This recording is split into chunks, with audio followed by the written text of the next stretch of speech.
Hello and welcome to another tutorial. So this time we are going to be continuing on with the character controller. And so we've already got the character controller at the point where we've got things like jumping and we've got running and we've got different setups there. We've got the audio, everything like that up and running for it. What we're going to be doing is we're going to be adding in a few improvements there to it in terms of adding in support for crouching. We're going to also then be adding in some stuff that's going to make it work a little bit better when we are on a moving platform. So we'll get a few of those things up and running with this. So let's dive on in. So what we're going to start with is getting crouching going. So the idea of what's going to need to happen is if we take a look at the setup for our character, we do have our capsule collider here. In the capsule collider, we have our height, the offset in that, and with the way it's been modeled here, the capsule collider, if we reduce the height of it, whatever we reduce the height to, if the position is set to exactly half of that, then that will properly line up with the ground. So we've got the ability there to quite easily position that. We just need to be adjusting where that's located. So we're going to need to adjust the collider. We're also going to need to adjust the camera. So at the moment, the camera is always offset about 0.1 below the height. So that's going to switch to being something that we actually configure. So that's not something that is just sort of able to be like fixed there. It'll be something we're always calculating. So we're going to get those things up and running. First thing we're going to do is get our key command in for it. So similar to with running, where running we have support for this being able to be something where you have to hold it or you have to toggle it. I want to support both of those for crouching as well. Because again, the reason why with running we set that up as supporting toggle as an option is accessibility wise, because having to always hold down a key isn't great often for accessibility. Like that's something that for me, that actually makes games difficult to play, and I have to actually shorten how much I'm playing just because of damage that I've got to the nerves in my arm. So I'm going to use the run as my starting point. So I'm going to duplicate run. So this is a handy thing. If we've got a key that's largely set up the way we want, we can just actually duplicate that and rename it. So that will go to crouch. And so we're using left shoulder. I don't think would be a great one for using for this. And I don't think right shoulder could be. I'm actually going to use, instead of that, I think we'll go for the button east. I think, because we're already using button south for jumping. So I'm going to use button east for crouch. And then on the keyboard, I'm going to switch that to C. So that'll be good. We'll have that as our input. So we're then going to need a bunch of configuration options. So these are going to work quite similar to our other ones. So we're going to have header, crouching. Well, firstly, we want to toggle to say, can we actually crouch? So can crouch. For default, that to true. We also want is crouch a toggle? For default to true. So we need to know our crouch height. So we're going to have crouch height is, and we'll say that it's 0.9.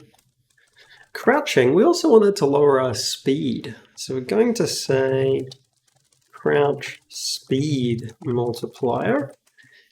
And we'll say that it drops us to half speed. That's something that your character could get upgrades that would change that. So okay, that controls whether we can crouch, whether it's a toggle, height, speed multiplier. Well, that crouching needs to take a bit of time. So we do want to have that actually take time.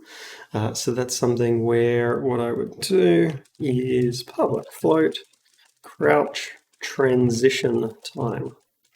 And I'm going to keep that pretty low, I think, to start off with. I don't think that needs to be overly high. And then we also need for our camera the vertical offset,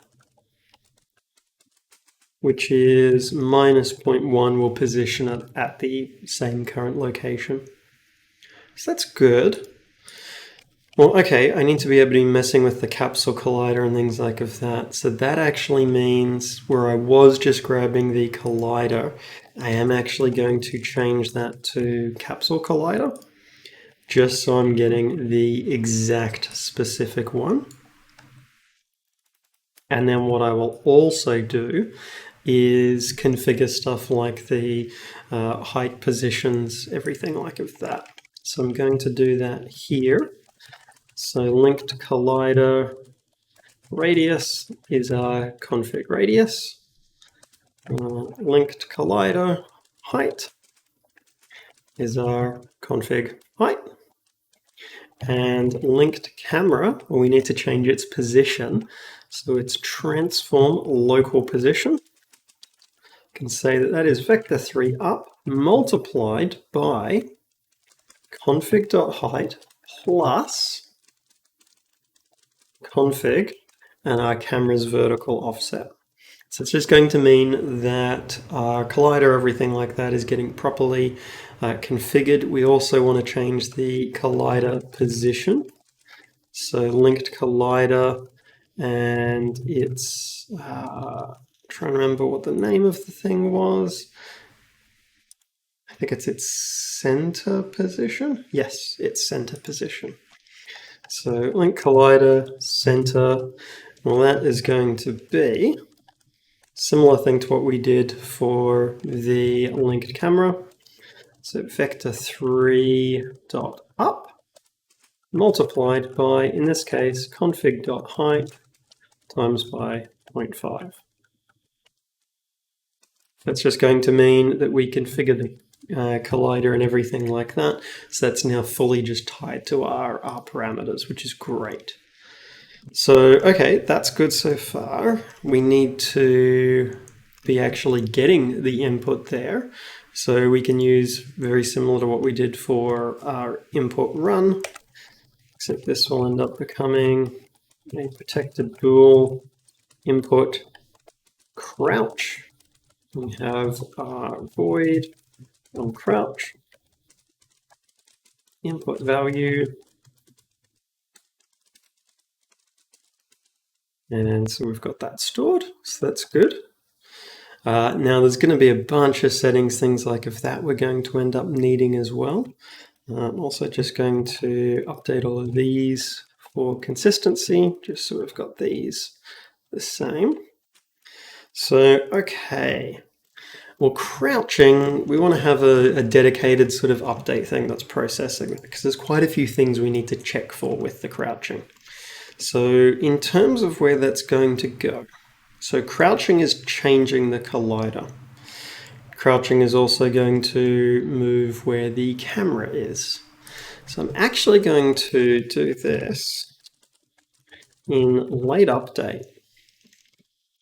So in late update, and I'll find wherever I've got the update camera, and I'll put this just after that. Have protected void update crouch. So this has got a couple of things it's going to need to look at, and it's going to, well, for one thing, we need to check if stuff is locked, because that's something where if things are locked, we don't want to be changing stuff, because we could be in a menu adjusting settings, stuff like that. If we are, then we shouldn't be trying to be doing any of the particular things. So that is something where we will check that. If we go down to our crouch, so we've got movement and look locking. I'm actually going to say with the crouch, I think if either of those is locked, we should do nothing. So if is movement locked or is looking locked, we're going to return. So do nothing if either movement or looking unlocked. Now we might end up wanting to change that, but gut feel for me is that if either one of those is turned off, we shouldn't actually be processing any crouch inputs. So then what we do is going to depend upon the mode that crouch is actually operating in. So we're going to check f config is crouch a toggle. So if crouch is a toggle, then we check, have we received a input to change it? If we have, then we're going to set that to false. So toggle crouch state. Now we could be mid crouching at this point. So we're actually going to need to know, are we currently transitioning to a crouch? So we're going to need a public bool is transitioning to or from crouch, or maybe we'll call it in crouch transition. We'll do get protected set. And we'll default that to false. So we need to know if we're already making a crouch transition. If we aren't, or if we are, we actually want to know what the target state we're heading for is, because we won't change whether we are crouched or not until we're actually fully completed that. So target crouch state, and we'll do a similar thing. So what we want to look at is with this, we will change the target crouch state. So target crouch state is going to need to flip because that's not what it was before. So it needs to change. And we need to then also make sure that we've set that we are transitioning between the crouch sort of states there. So that's something where, okay, if that's the case, then target crouch state is equal to, and we would just say that it's going to be the not of the target crouch state, easiest way to flip it. And then we would say is also in crouch transition is true. So that works for that scenario. Otherwise, what we're going to check here is we need to check if the input is different. So we'd be checking if input crouch is not equal to the target crouch state. So crouch state different to current target or requested crouch state. So if that's the case, then what we would be saying is that our target crouch state is equal to input crouch. And again, in crouch transition is true. So that's good. So that'll work for handling if we're, those two things. Because then down here, we can check, okay, well, are we in a crouch transition? Update crouch if mid transition. But that means we need to keep track of the crouch transition. And so I could do this where I have a progress one where I'm tracking, one that goes 0 to 1 to go from crouched to standing, and another one that goes, it's 0 at standing and goes to 1 when crouched. I'm actually just going to use 0 to 1 where 0 is always crouched, 1 is always standing, and the direction that I change it in is what changes. So that means I need to have public float crouch transition progress. It doesn't technically need to be public, but there's no real harm in making this sort of information available. So because we start standing, it's going to be 1 by default. And actually the other thing we need to remember is not allowed to crouch. F config can crouch. Not allowed to crouch, skip it. So that means we can update the progress. Now with these, we're going to also need to be potentially sort of keeping track of what the target progress is going to be. So that's something where we might need to be messing with that. Probably don't need to be at this stage, but we do need to keep track of that change there. But if we're in the crouch transition, then we need to check which direction we're changing in, because that's going to change the progress value that we have. Okay, so first thing we need to do is we need to update the height. And we've got a few different heights that we need to be updating, because we've got stuff like the camera height, with the collider, things like that. But to do that, we need our progress. So, and our progress needs to either increase or decrease depending upon the direction we're changing in. So what I'm going to do is we can say, okay, we're going to update the progress. So we'll say crouch transition progress, and I'm going to do a mathf move towards, because this makes it a little bit easier for us. We don't need to calculate the sign, and we can also ensure that things are generally not going to overshoot. So what I can say is the current is our crouch transition progress. What we are heading towards is going to be based upon the target crouch state. If target crouch state is true, then that means we're heading towards being crouched. So we're moving towards 0, otherwise we're going to standing, so we're going to 1. The amount we move by, to get this to a 0 to 1 value, what we can do is we can take time delta time and divide that by our crouch transition time. So now we've got our progress up to date, so now we can update the height. Now what would be really handy is, because height is a little bit of a complicated thing, I would actually really like just one thing that, and we do refer to it in a few places, I'd like just one thing where I can just refer to height and it calculates it for me. So that's something I can quite easily set up, similar to what I've got for max speed here. I can do something like this, where what I will have is public float current height, a get. So first thing we need to do is we need to check if we are in a crouch transition. So if in crouch transition, then we return a mathf lerp, and we're lerping from config crouch height to config height based upon the crouch transition progress.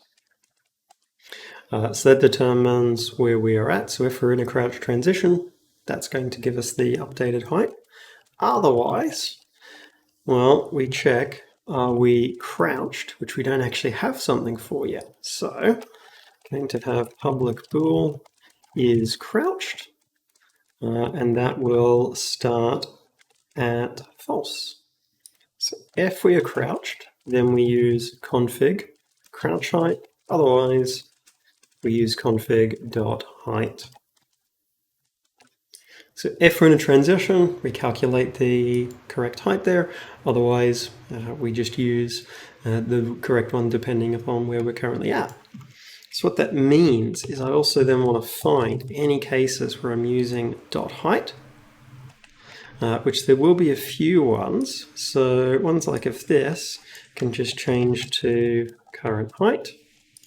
So we just want to then be very consistent, nowhere apart from that actual setup should be using the config.height. So all of these things like our grounded checks all change, and this is the advantage of using a property, then means that these will just work regardless of whether, not just if we're crouched or standing, but actually they work when we're, in that transition period with the crouching as well. Now these 3 lines here, I can grab these and bring them down because this corresponds to how I'll update the positions here. So update the collider and camera. So those are quite easy in that case. And then I just need to check if the actual process of the crouching has finished. So this is where I could do f mathf approximately.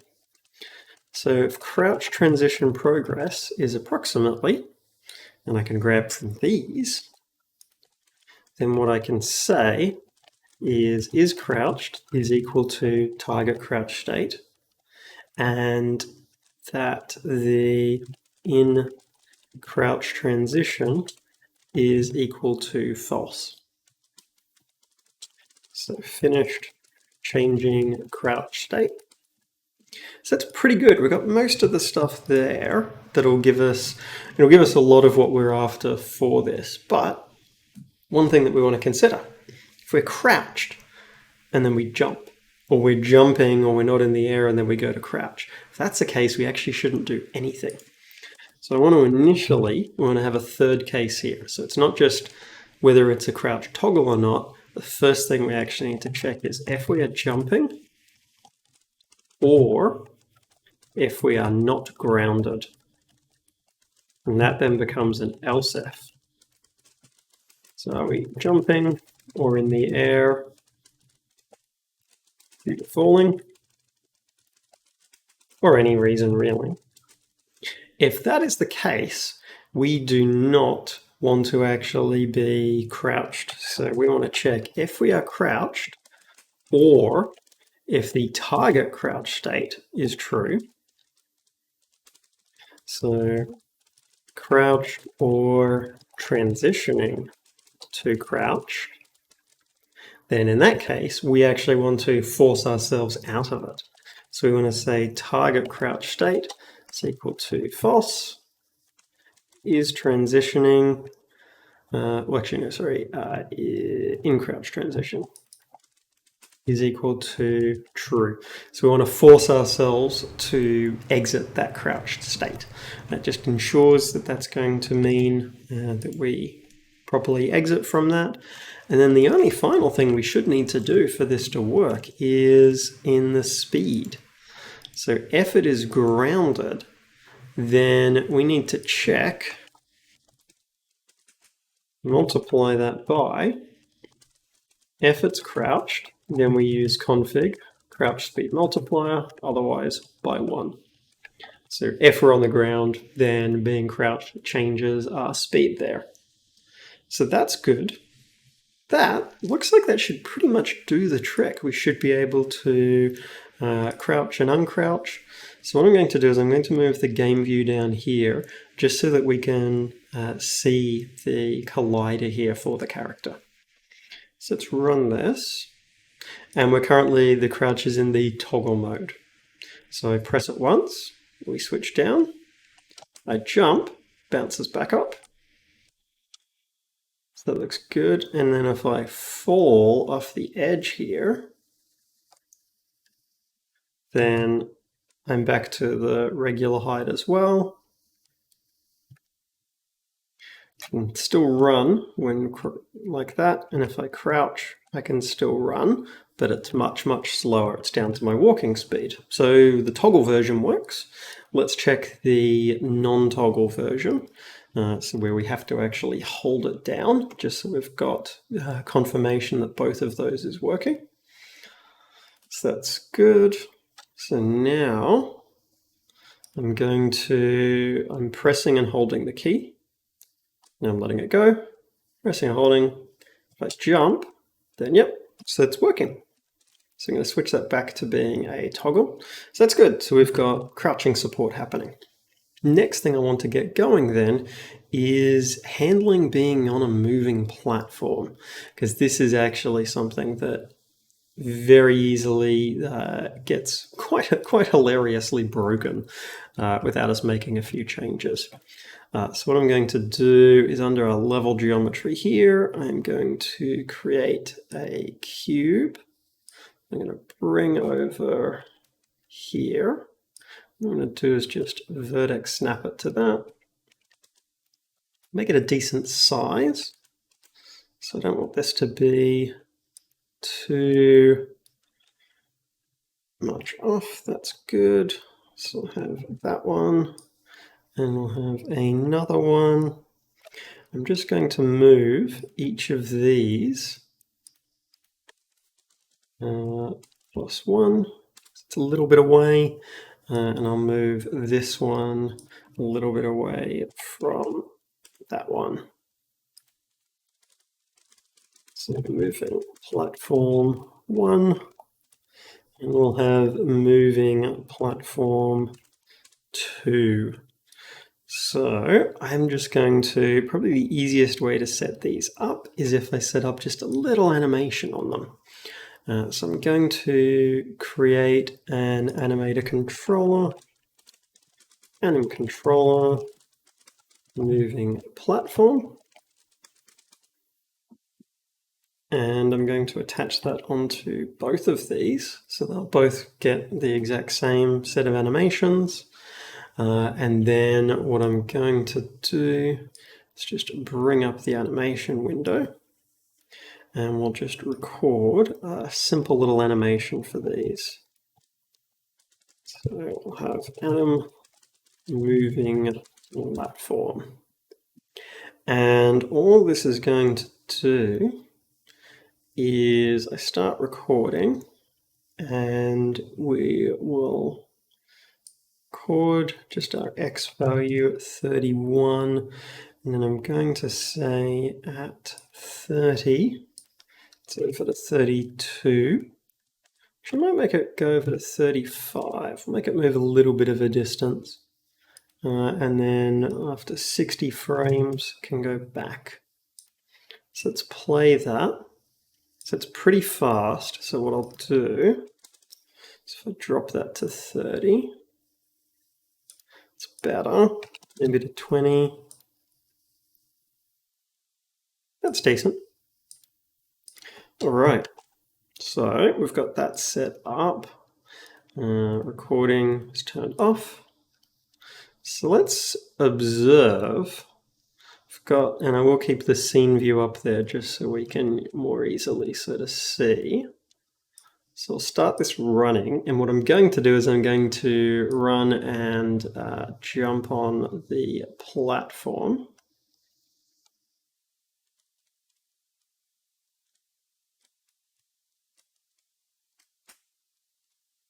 And I missed it. Let's try that again. We are getting weirdness with this one is not moving correctly. So let's just check. Oh, and that's because it's animating its position there. So I need to, if I give those an empty parent, then, and move the parent to that location, then that will allow me to have those animating correctly. It's just an annoyance with these. Well, I actually only need one platform, but I do want it to be able to be moved around. So I'm just going to copy the position.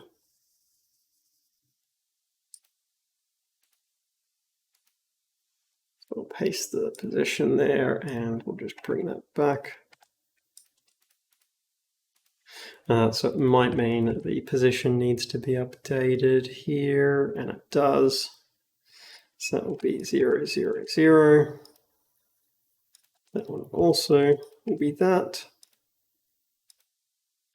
And then this one would be 4, 0, 0. So that's good. So that then does mean we would be able to, I'll rename that and just call this mesh. Because then I can put one that is offset. And they should both animate quite happily.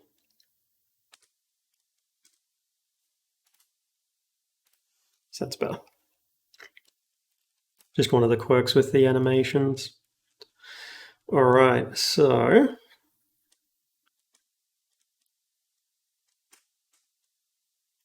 what you'll notice is the platforms are moving, but I'm not moving with them.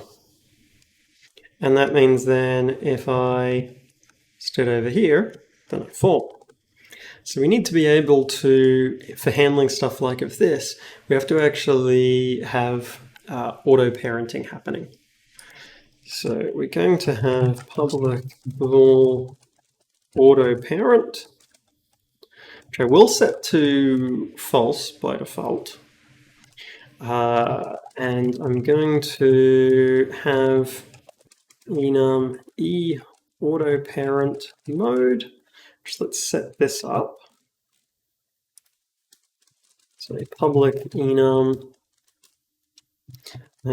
anything, or just because we might want to have this that it only is parenting to a particular thing, look for parent target component. Look for auto parent component. Auto parent target component is fine. So I'll default it to anything first. Anything.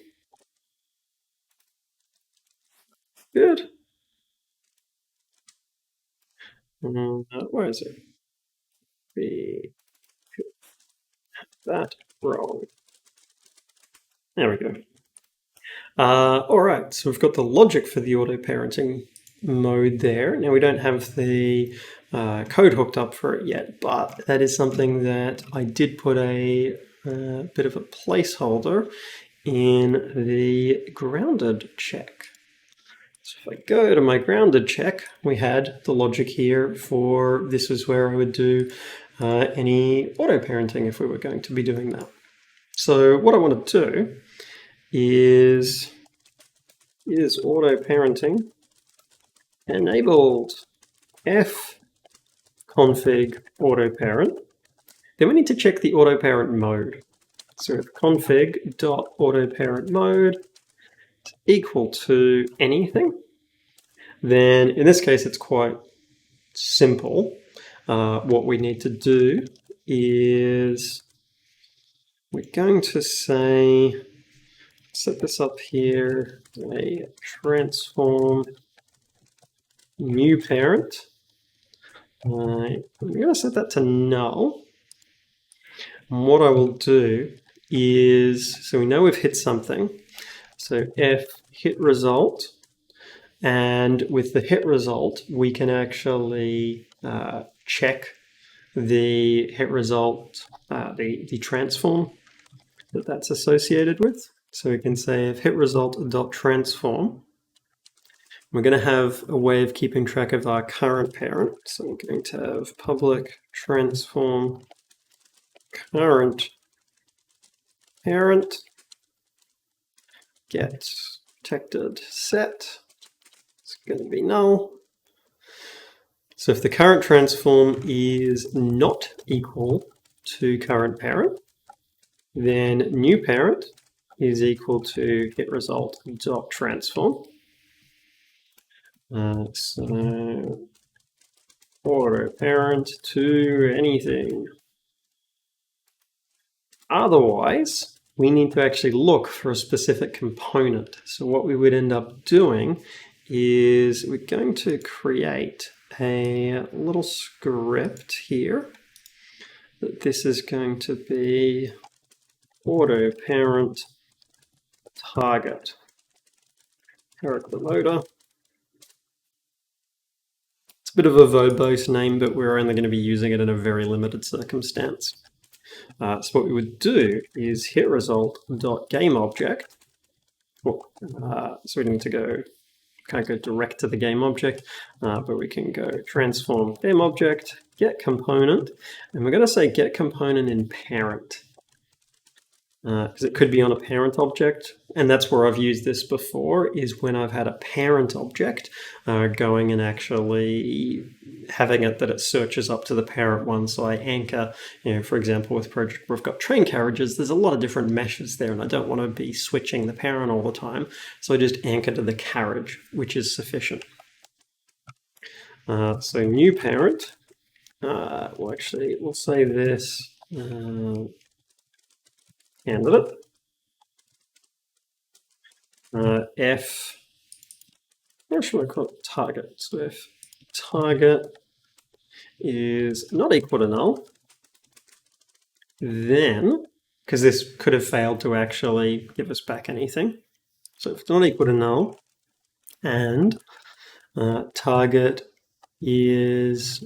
dot transform is not equal to current parent, then new parent is is target dot transform. So that's good. And actually, I don't think we even need new parent. We can just use current parent here. We'll do the trick. So for our auto target script, or auto parent script,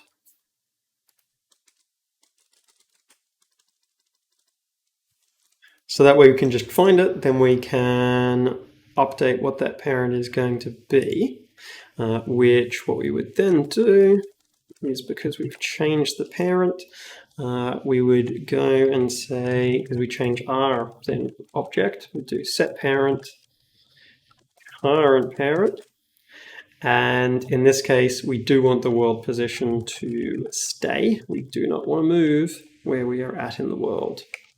And then we will do exactly the same down here. And this is just going to mean that we can very easily be parented to the correct object. And we'll be able to see the difference this will make. So moving platform 2, so the auto parent script should go on the highest level object that is moving, because parenting it to moving platform 2 wouldn't really work, because that's going to not be parented to the correct thing. We want it to be parented to the thing that's actually moving. So I'm going to have moving platform 2 is using that script, whereas moving platform 1 will not use that script. And if we go to the data, then what I'm going to do is turn on auto parenting. So we'll leave it at auto parenting to anything. And what we should notice, if we follow the player, is the player is actually moved. So have them selected and start this again. We'll see that the player has moved. They are parented to something else now. And what I will also find is that when I run and land on this, I now move with it. Because, and we can actually see, if I pause, I am parented to moving platform 2. And if I run, because that then makes it easier for moving between things.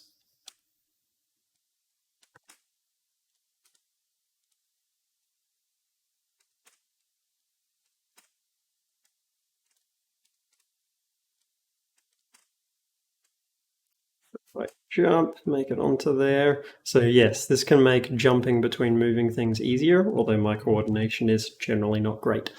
But if I then also change this, so rather than auto parent mode being anything, to look for the target, this will mean one of the platforms it will properly auto parent to once I manage to make the jump, but the other platform it will not manage to auto parent to.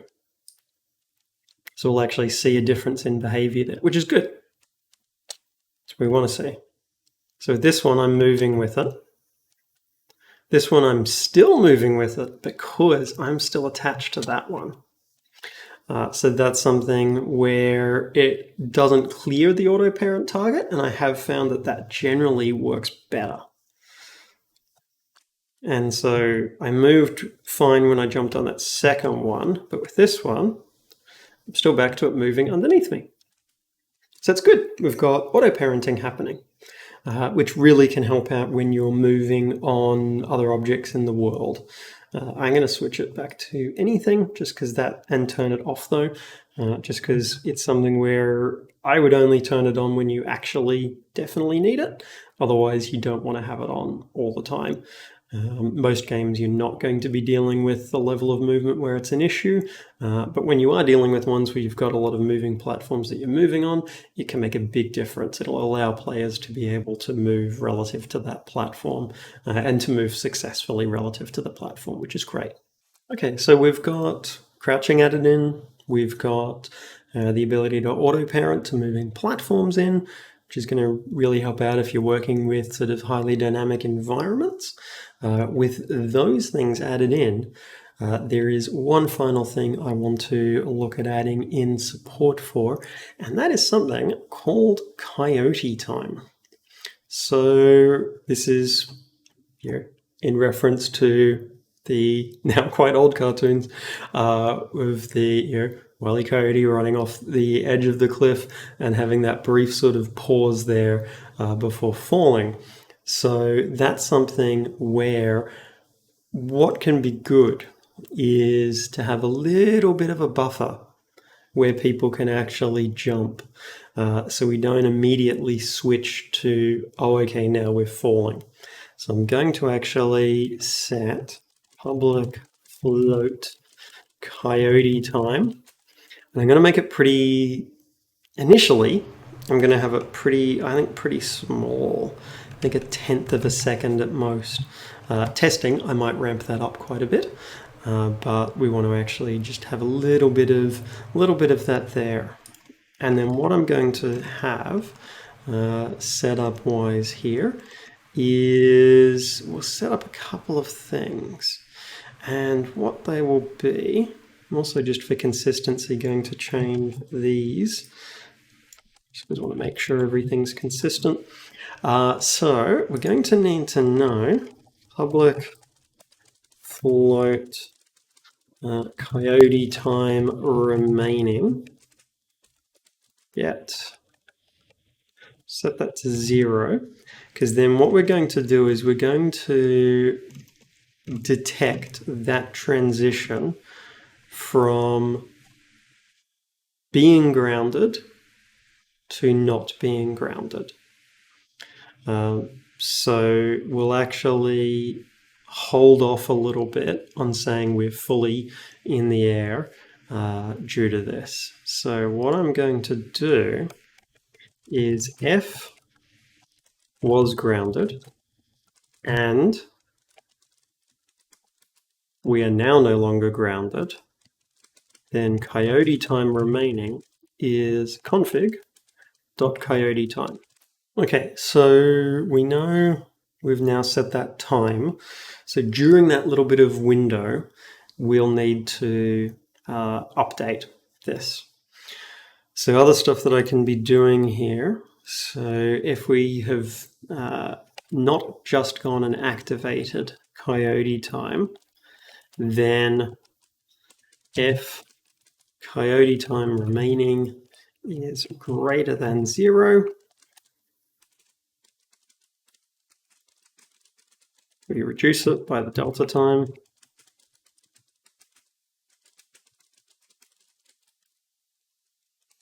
So that's good. We clear it out.